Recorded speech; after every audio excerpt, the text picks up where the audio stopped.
Welcome to my YouTube channel the need. सबसे पहले आप सभी को बहुत बहुत धन्यवाद कि आप लोगों ने 100 सब्सक्राइबर का जो मेरा टारगेट था वो कंप्लीट किया। तो इसका फ़ायदा भी मैं जल्द ही आप लोगों को पहुंचाने वाला हूं। तो मैथ के साथ साथ अब साइंस का भी वीडियो अपलोड किया जाएगा। इसके लिए मैं जब अपलोड करूंगा कुछ ही दिन में अपडेट्स दे दूंगा।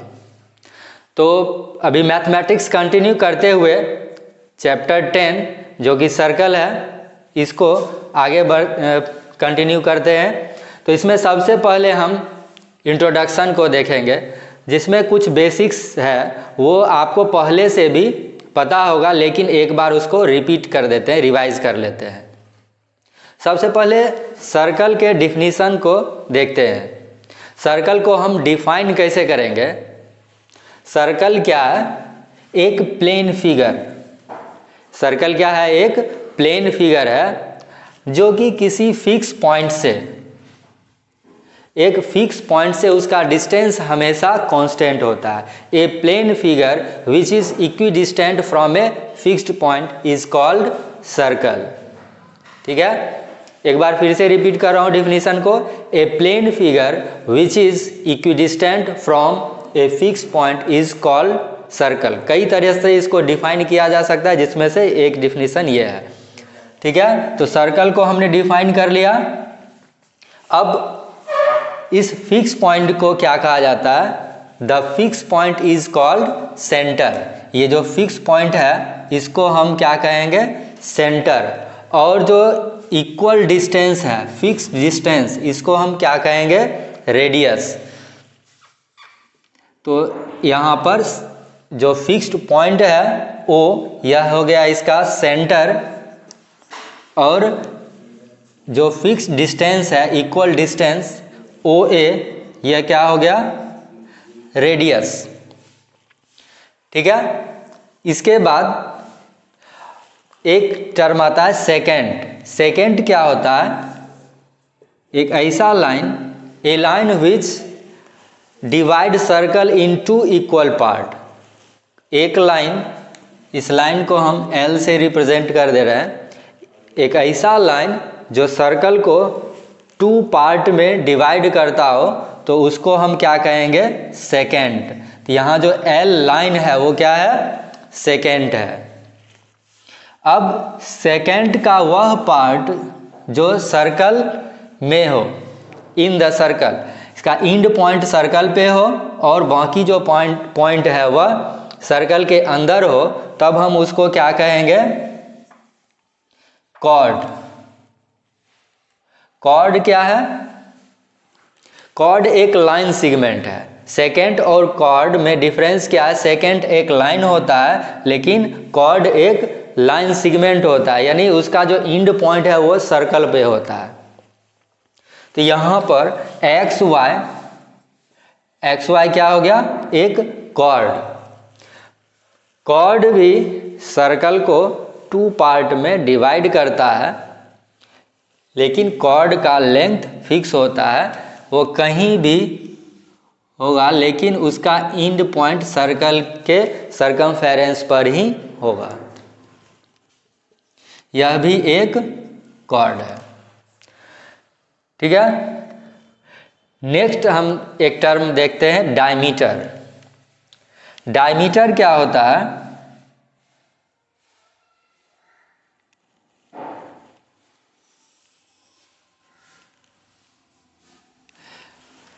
डायमीटर को हम कह सकते हैं लॉन्गेस्ट कॉर्ड। लॉन्गेस्ट कॉर्ड, अब लॉन्गेस्ट कॉर्ड क्या होगा? जो कि सेंटर से पास करेगा। Longest chord which pass through centre is called diameter. तो डायमीटर को हम mn से रिप्रेजेंट कर ले रहे हैं। तो mn क्या हो गया? एक डायमीटर हो गया। डायमीटर सर्कल को 2 इक्वल पार्ट में डिवाइड करता है।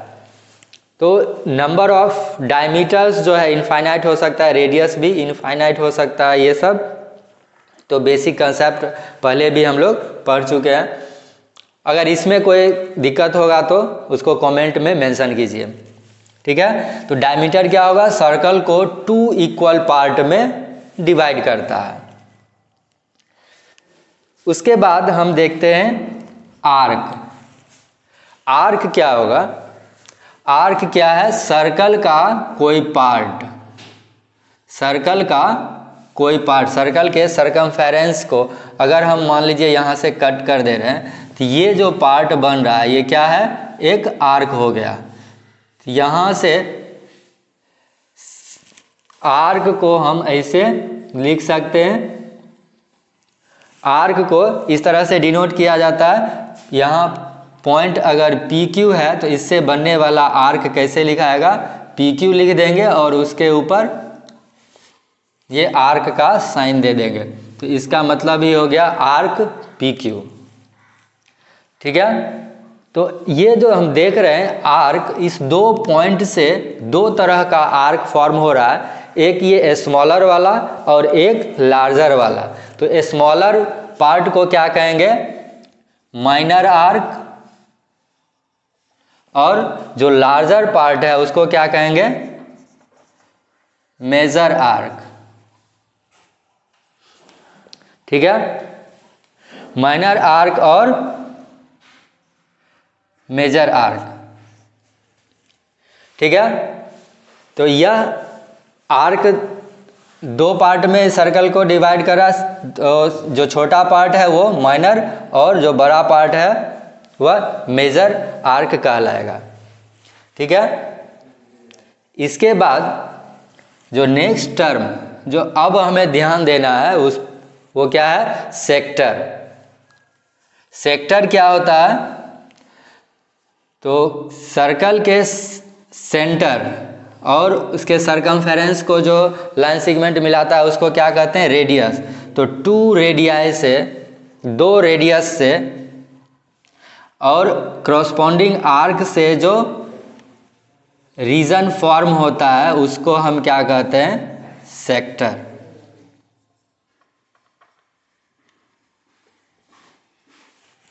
ठीक है। यहाँ पर AON, AON क्या हो गया, एक सेक्टर, ठीक है। AON यानी 2 रेडियस एंड क्रॉसपॉन्डिंग आर्क जो रीजन फॉर्म करता है उसको हम क्या कहते हैं, सेक्टर, ठीक है। उसके बाद जो टर्म आ रहा है वो सेगमेंट। सेक्टर भी इसी तरह से, जो स्मॉलर सेक्टर है उसको हम माइनर सेक्टर और जो लार्जर पार्ट है उसको हम मेजर सेक्टर कहेंगे। कोई भी कॉर्ड, जैसे यहाँ पर XY कॉर्ड है, तो ये XY कॉर्ड सर्कल को 2 पार्ट में डिवाइड कर रहा है, तो दोनों पार्ट क्या कहलाता है, सेगमेंट, ठीक है। ये दोनों पार्ट क्या कहलाएगा, सेगमेंट। स्मॉलर पार्ट को फिर माइनर सेगमेंट और लार्जर पार्ट को मेजर सेगमेंट कहेंगे। तो इस तरह से हमने कुछ बेसिक्स जो है, बेसिक टर्म्स को देखा। यहाँ पर जो एक न्यू टर्म हमको और जानना है वह है टेंजेंट। टेंजेंट क्या होता है, सेकेंट हमने देखा था कि सेकेंट सर्कल को 2 डिफरेंट पॉइंट पर इंटरसेक्ट करता है, यानी सर्कल को 2 पार्ट में डिवाइड करता है। लेकिन टेंजेंट क्या होगा, इसी सेकेंड को अगर हम घुमाते जाएं, रोटेट करते जाएं, तो एक ऐसा कंडीशन आएगा कि ये सिर्फ एक ही पॉइंट पर टच करेगा। इस तरह से सिर्फ एक ही पॉइंट पर अगर कोई लाइन टच करे तो उसको हम क्या कहेंगे, टेंजेंट। टेंजेंट सर्कल के सिर्फ एक पॉइंट पर टच करता है, यानी ये हम कह सकते हैं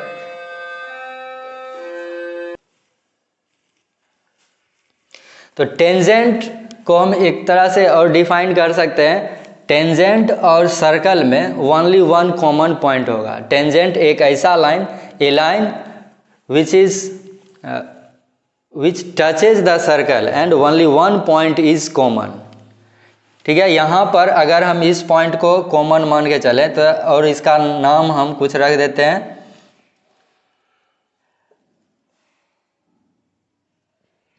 स्मॉल p से, इसको डिनोट कर देते हैं, या t से, इसको स्मॉल t से, टेंजेंट है तो इसको हम स्मॉल t से डिनोट करेंगे। तो टेंजेंट और सर्कल के बीच वन पॉइंट कॉमन होता है। तो इस तरह से हमने कुछ बेसिक टर्म्स को देख लिया। अब और कुछ कन्फ्यूज़न रहता है तो उसको कमेंट में मेंशन कीजिए। नेक्स्ट में हम लोग कुछ और नेक्स्ट थ्योरम को इसमें डिस्कस करते हैं। बेसिक्स समझने के बाद हम लोग आते हैं थ्योरम 10.1। तो इसमें इसका स्टेटमेंट क्या है, the tangent at any point of a circle, circle के किसी पॉइंट पर अगर हम टेंजेंट ड्रॉ करते हैं तो ये टेंजेंट जो है is perpendicular to the radius through the point of contact. तो ये सेंटर हो गया, सेंटर को O से हमने रिप्रेजेंट कर दिया, और पॉइंट ऑफ कॉन्टैक्ट इसको हम P से रिप्रेजेंट करते हैं। ठीक, पॉइंट ऑफ कॉन्टैक्ट क्या होता है इसको एक बार देख लेते हैं। जिस पॉइंट पर टेंजेंट सर्कल को टच करता है उस पॉइंट को हम पॉइंट ऑफ कांटेक्ट कहते हैं। तो ये सर्कल और लाइन जो टेंजेंट है दोनों पर होता है। तो इस पॉइंट को अगर हम O से, सेंटर से मिला देते हैं तो ये हो जाएगा रेडियस। तो थ्योरम क्या कहता है कि ये जो रेडियस है यह टेंजेंट पर परपेंडिकुलर होगा। टेंजेंट को हमने T से रिप्रेजेंट कर दिया। तो हमें ये दिखाना है कि OP परपेंडिकुलर है इस लाइन T पर।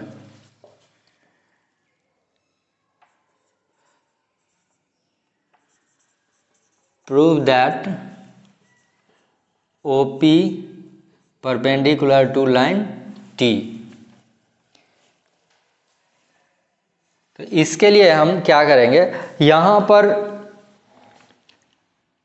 हम कोई भी पॉइंट P के अलावा अगर कोई भी पॉइंट लेते हैं,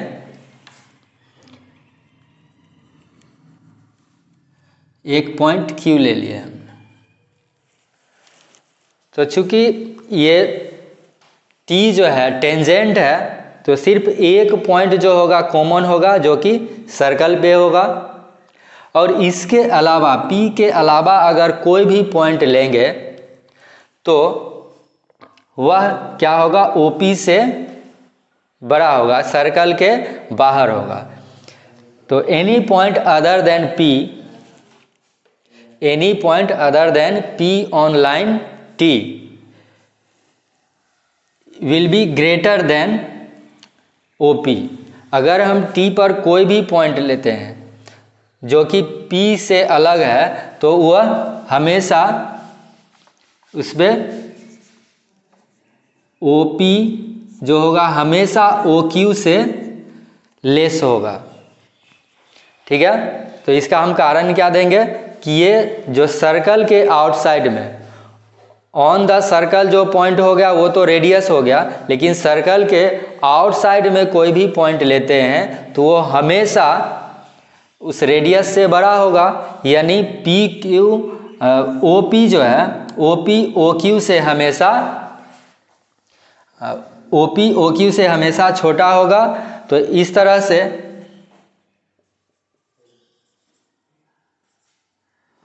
OP is the smallest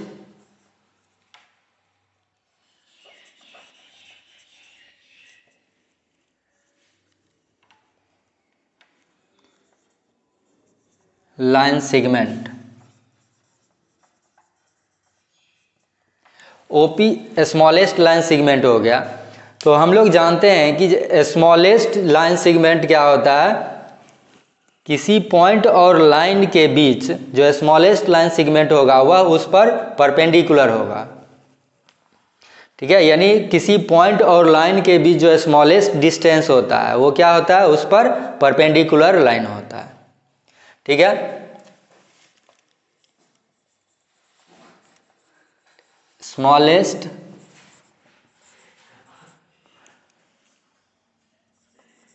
line segment is perpendicular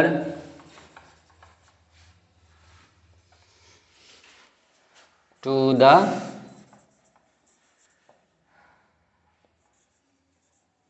line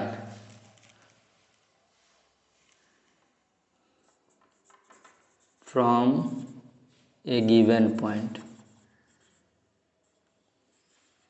कोई भी पॉइंट गिवन है, उस पॉइंट से जो स्मॉलेस्ट डिस्टेंस किसी लाइन का होगा क्या होगा, परपेंडिकुलर होगा। तो इस तरह से हम कह सकते हैं कि OP जो है वह क्या है, OP perpendicular to line T, यानी radius is perpendicular to the tangent. तो इस तरह से हम इसको प्रूव कर सकते हैं। इसमें ज़्यादातर जो है वो लैंग्वेज लिखना है, तो इसको एक बार में अगर लैंग्वेज समझ में नहीं आ रहा है तो इसको दोबारा से देखकर इसके लैंग्वेज को लिखने का कोशिश कीजिए। इसमें जो मेन टर्म्स है वो क्या हमको दिखाना है कि सर्कल में जो कोई भी टेंजेंट होता है तो सिर्फ एक पॉइंट कॉमन होता है, तो अदर कोई भी पॉइंट लेंगे तो आउटसाइड द सर्कल होगा, और जब आउटसाइड द सर्कल होगा तो यह जो ऑन द सर्कल है उससे वो हमेशा ग्रेटर होगा, यानी रेडियस जो है हमेशा स्मॉलर होगा, और स्मॉलेस्ट जो लाइन सेगमेंट होता है किसी पॉइंट और लाइन के बीच वह उस लाइन पर परपेंडिकुलर होता है। बस इतना ही हमें लिखना है। लैंग्वेज हम अपने हिसाब से बना सकते हैं, लेकिन जो मेन पॉइंट्स है उसको इसमें इंक्लूड करना जरूरी है। थ्योरम 10.2, इसमें जो इसका स्टेटमेंट है इसको ध्यान से देखेंगे और इसको तब हम आसानी से स्टेटमेंट समझ जाएंगे तो इसको आसानी से प्रूव कर सकते हैं।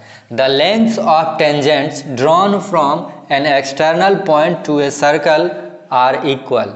लेंथ ऑफ टेंजेंट यानी कोई एक्सटर्नल पॉइंट है, तो इससे जो हम टेंजेंट ड्रॉ करते हैं किसी सर्कल पर, एक्सटर्नल पॉइंट से जो टेंजेंट ड्रॉ करेंगे उसका लेंथ,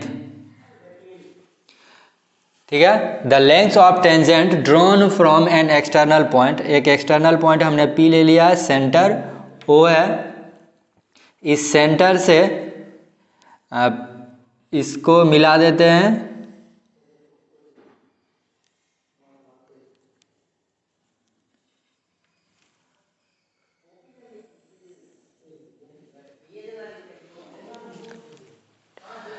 तो ये थ्योरम क्या कह रहा है, lengths of tangent drawn from an external point to a circle are equal. इस पॉइंट को हम M और N मान लेते हैं, यानी प्रूफ क्या करना है, prove that Pn equal to Pm और Pm इक्वल टू Pn, इसको प्रूव करना है। और गिवन क्या है कि एक सर्कल जिसका सेंटर O है और इसमें Pm और Pn टेंजेंट होता है, ये गिवन है। Given that Pm and Pn are tangents. तो इस थ्योरम में हमें प्रूव क्या करना है, Pn और Pm ये दोनों टेंजेंट जो है यह इक्वल होता है, ये हमें प्रूव करना है। तो गिवन क्या है, इसमें गिवन क्या है, एक सर्कल है जिसका सेंटर O है और इस सर्कल पे Pm और Pn टेंजेंट्स हैं, ठीक है। तो इसका लेंथ हमें इक्वल प्रूव करना है। तो प्रूफ हम कैसे करेंगे, in triangle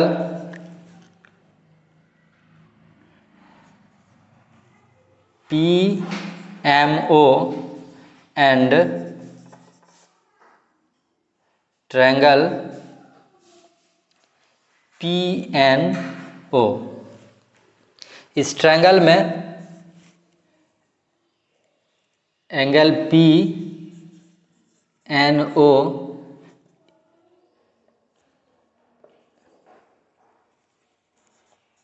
P M O equal to angle P N O. क्यों होगा? क्योंकि यह 90 डिग्री होता है। रेडियस जो है वह O N perpendicular to P N and O M perpendicular to P M.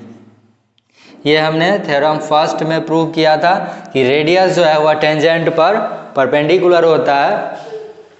तो इस कारण से ये दोनों कितना हो जाएगा? 90 डिग्री।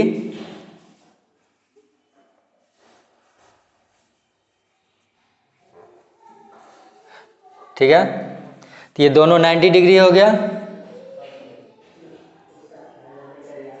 उसके बाद O M equal to O N, ये क्या हो गया?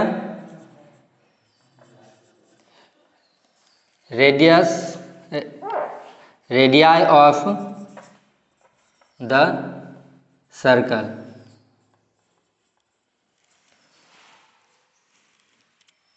P O equal to P O common हो गया।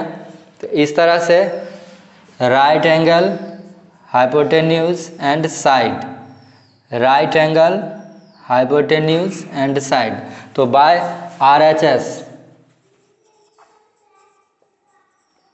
RHS congruency rule, triangle PMO congruent to triangle PNO। जब ये congruent हो जाएगा तो इसका corresponding पार्ट इक्वल होगा, यानी ये जो साइड है PM और PN ये दोनों एक दूसरे का corresponding है। तो बाय CPCT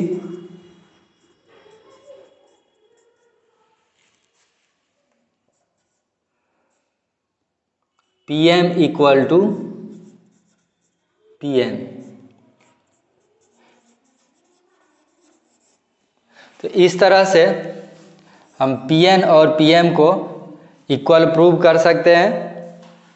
सबसे पहले हम RHS से दोनों ट्रायंगल को कंग्रुएंट करेंगे और कंग्रुएंट करने के बाद उसका corresponding पार्ट इक्वल होता है। तो इस तरह से हम कह सकते हैं hence the length of tangent drawn from an external point to a circle are equal। आज के इस वीडियो में हमने इस सर्कल का इंट्रोडक्शन पढ़ा, कुछ जो बेसिक टर्म्स थे उसके बारे में पढ़ा, और दो थ्योरम्स जो सर्कल से रिलेटेड अभी जो करंट सिलेबस में है उसको पढ़ लिया हमने। इससे रिलेटेड क्वेश्चंस हम नेक्स्ट वीडियो में कुछ क्वेश्चंस को सॉल्व करेंगे और कुछ उसमें जो कुछ टर्म्स बचे हुए कुछ कंसेप्ट उसको हम सॉल्व करेंगे। अगर आपको यह वीडियो पसंद आता है तो इस वीडियो को लाइक करें, दोस्तों के बीच जो है ज़्यादा से ज़्यादा शेयर करें ताकि उनको भी इसका फ़ायदा मिल सके। मिलते हैं नेक्स्ट वीडियो में। जय हिंद, जय भारत।